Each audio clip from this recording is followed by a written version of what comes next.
I think about how many people get to the edge of making wrong mistakes in their life, and if they just stop and think, okay, God, what would you have me to do? Yeah. He never gives wrong instructions. Yeah. Sometimes they're tough, but he always gives you the right answer. And I look back, and I've got a number of big mile markers. Yeah, mile markers where God challenged me, and I obeyed him. And I think I can say this with my face in the mud in humility, that God has never failed to keep a promise. You know, my whole life can be wrapped up in obey God, leave all the consequences. I had a very damaging encumbrance in my life that I was not even aware of. And it taught me something about looking at other areas of my life to see what was there. And I looked around at this particular point in my life, and everything was right, except on the inside of me, something that I could not identify was not right. I didn't know what it was. I'd pray, I'd look around, I couldn't blame anything on anybody. Church was growing, everything was fantastic except on the inside of me. So finally, I called 4 of my friends and I said, you know, God's trying to tell me something, and I don't know what it is, and I need some help. Now, I'd already been a pastor for a number of years. So I called these 4 men, and we all met in Colorado. They all came from different places in the country, and I happen to know them. So I said, here's what I want to do. I don't know what God is trying to say to me, but I've got to find out. So here's what I'd like to do. I would like to tell you everything that I know about me, good, bad, and indifferent. I'd like for you to listen, and then whatever you 4 men agree, because they were godly men, whatever you 4 men agree I should do, that's what I'll do. They said, okay. So we started about 2 o'clock in the afternoon, and we talked on till about 10 o'clock that night, had a little dinner. And during the night, I wrote 17 pages, legal-sized pages, longhand, of things that I wanted to say to them that I wanted to be sure I didn't forget. So I did.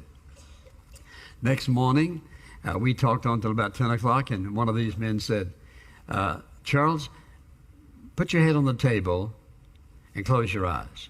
So I did. He said, and I had told him everything I knew, and one of the things I told him about is my father died when I was 9 months of age, and I never thought about having a dad, really. And so he said to me, put your head on the table and close your eyes. I did. He said, your father just picked you up in his arms and held you. What do you feel? And I burst out crying, and cried and cried and cried, and I didn't know why I was crying. So he asked me that again. I kept on crying. Finally, when I finished crying, he said to me, he said, what did you feel? I said, I felt hugged, and I felt warm, and I felt secure, and I broke out crying again. I had a big encumbrance in my life, and here's what it was. Up until that day, I never experienced God loving me. I preached it. I told other people about it. But personally, I had never experienced it. And I'll say 2 things here. The power of a father and its influence upon a child is tremendous. I don't think I would have ever have discovered that about myself if I had not been willing to say to 4 men, tell me everything you see. I'll do whatever you say. I never understood emotionally God loving me. Was it a hindrance? Yes, it was. And I'll tell you something. When I came back home, one of the first things I did is I went to my sermon file to find out how many sermons I'd ever preached on love.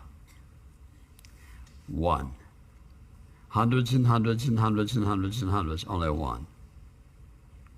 I looked at my outline and I thought, that wasn't even worth listening to because it was so shallow. You know why? Because I wasn't experiencing what I was talking about. And I'm telling you all that to say this. That day, that morning, changed my whole life. Changed the ministry.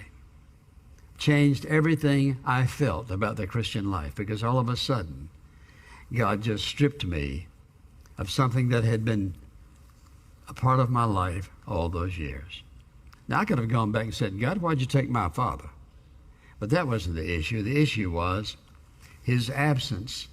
Listen carefully, Daddy, before you walk out on your family. My father's absence by death, it wouldn't have made a difference what the reason was, by death, left me with this gaping hole in my emotional being that left me damaged until that day when I understood that God loved me unconditionally, and for the first time in my life, I experienced it. You think walking away from your family is nobody's business but yours? Oh, yes, it is.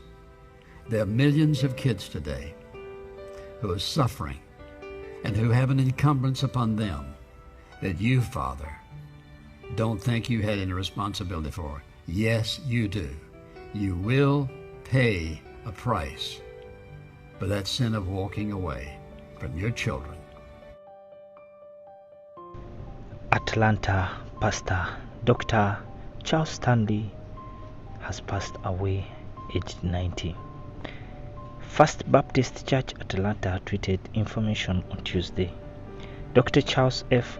Stanley, pastor emeritus of First Baptist Church Atlanta, passed away in the morning of Tuesday at his home. In a statement confirming his passing read, "We are grateful for his enduring legacy of faithful leadership and spiritual guidance as a senior pastor of FBA for 50 years. Stanley was 90 years of age. He died peacefully at his home. Tributes are flowing in for the deceased. Before joining the staff of First Baptist Church Atlanta, Stanley served as a pastor of Fruitland Baptist Church in Hendersonville, from North Carolina, 1957 to 1959. Rest in peace, Stanley.